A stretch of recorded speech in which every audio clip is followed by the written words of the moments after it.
जय सिया राम। सब सुख लहे तुम्हारी सरना, तुम रक्षक काहू को डरना।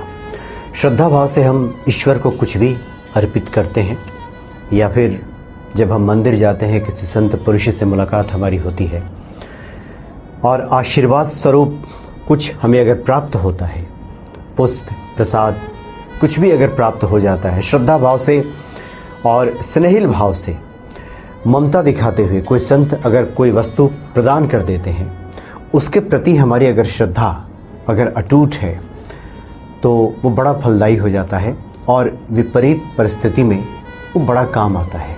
कई बार होता है कि हम मंदिर जाते हैं तो कोई संत पुरुष कोई पुष्प उठा करके ईश्वर के पास से दे देते हैं। ज़्यादातर ये होता है कि कुछ देर उसको हम अपने पास रखते हैं और उसके बाद वो कहाँ रख दिया फिर ध्यान नहीं रहता उस पुष्प का। और कुछ लोग हैं जो उसे संभाल कर बड़े श्रद्धा भाव से अपनी तिजोरी में रखते हैं, पूजा स्थल पर रखते हैं या किसी पवित्र स्थल पर रखते हैं जहाँ नित्य दर्शन हो सके, या फिर जब भी याद आए उस वस्तु की, उस पुष्प की, तो एक बार हम दर्शन कर लें और हमारी समस्याओं का निदान हो जाए। इस भाव से तो समस्याओं का निदान हो भी जाता है। बाबा नीम करोली महाराज के कुछ ऐसे अलौकिक प्रसंग हैं जिससे ये बिल्कुल स्पष्ट हो जाएगा कि श्रद्धा भाव से अगर हम उन वस्तुओं को संभाल के रखें तो विपरीत परिस्थिति में निश्चित ही वो काम आएगा। एक बार की बात है, बाबा जी के एक भक्त दिल्ली में एक ध्यान कक्ष का निर्माण कराना चाह रहे थे कि वहाँ बैठ करके बाबा जी के जो भक्त आएँ और वहाँ पे ध्यान करें उनका। लेकिन उसके डिज़ाइन कैसी हो इसको लेकर चिंतित थे। वो चाहते थे कोई बढ़िया आर्किटेक्ट, कोई डिज़ाइनर मिल जाए जो उस ध्यान कक्ष का निर्माण कर सके। उसी चिंता में थे, परेशान रहते थे कि किससे बातचीत किया जाए। तो कहीं वो यात्रा पे निकले थे तो दो आर्किटेक्ट उनको मिले और उन लोगों ने कहा कि वो लोग पटना में एक 5 स्टार होटल बन रहा है, 5 सितारा होटल, उसकी डिज़ाइनिंग में लगे हुए हैं। तो इन्होंने कहा जो बाबा जी के भक्त थे कि आप आइए हमारे यहाँ चलिए और वहाँ जो बाबा जी का ध्यान कक्ष बन रहा है एक बार देख करके आप डिज़ाइन कर दीजिए। तो जो दोनों आर्किटेक्ट उन भक्त के घर पे पहुँचे तो उन्होंने बाबा जी की तस्वीर देखी। तो एक भक्त से के मुख से अचानक, एक जो आर्किटेक्ट थे उनके मुख से अचानक निकला कि ये तो वही महाराज जी हैं जिनसे हमने वर्षों पहले हमारी मुलाकात हुई थी। और उन्हें ध्यान आ गया कि एक बार कैंची धाम पूरे परिवार के साथ वो सभी पहुँचे थे बाबा जी के दर्शन करने के लिए, उनकी महिमा सुनने के बाद। और पूरा परिवार वहाँ पहुँचा था और सब लोग बाबा जी की आओ भगत कर रहे थे। उनके चरण स्पर्श करने के बाद वहाँ सभी पास में बैठे हुए थे, चिंतातुर थे। तो बाबा ने पूछा कि क्या परेशानी है। तो उस परिवार ने कहा था कि आर्थिक समस्या है, पैसे का अभाव है।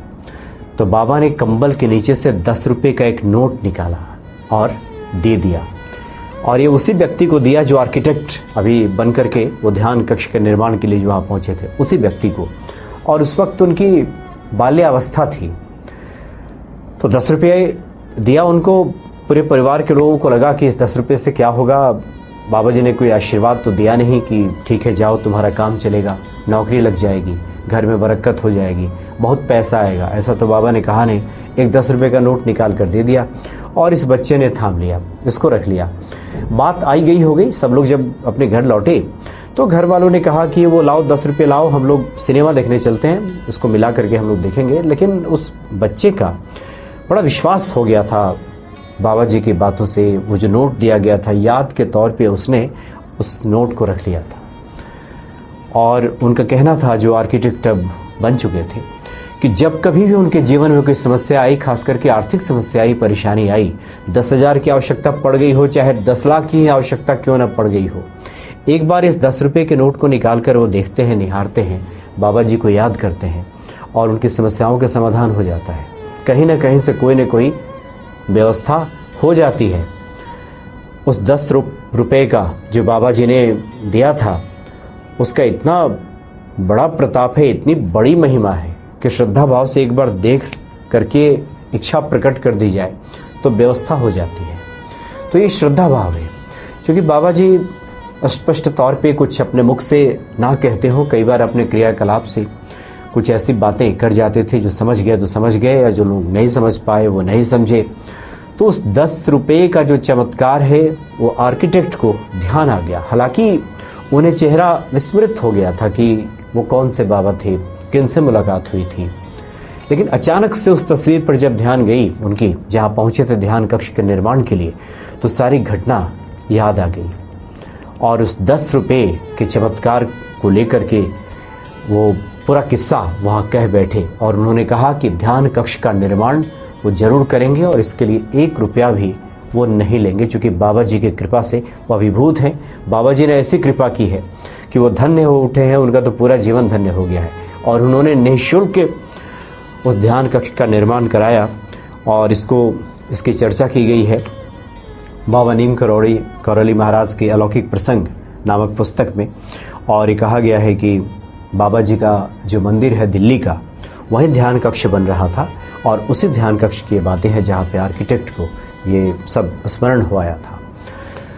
तो कभी भी जो वस्तुएं हम सिद्ध महात्मा से प्राप्त करते हैं, सिद्ध स्थलों से प्राप्त करते हैं प्रसाद स्वरूप, अगर उसको हम सहेज कर संभाल कर रखें, उसके प्रति हमारी श्रद्धा हो, विश्वास हो, तो वो हमें कई गुणा फल हमें प्राप्त कराता है। और जब भी जीवन में कोई कठिनाई, कोई परेशानी आती है, तो निश्चित तौर पे वो हमारा सहारा बनता है। तो अलौकिक हैं बाबा नीम करौली जी महाराज, अलौकिक हैं उनके इस तरह के प्रसंग। जय सिया राम।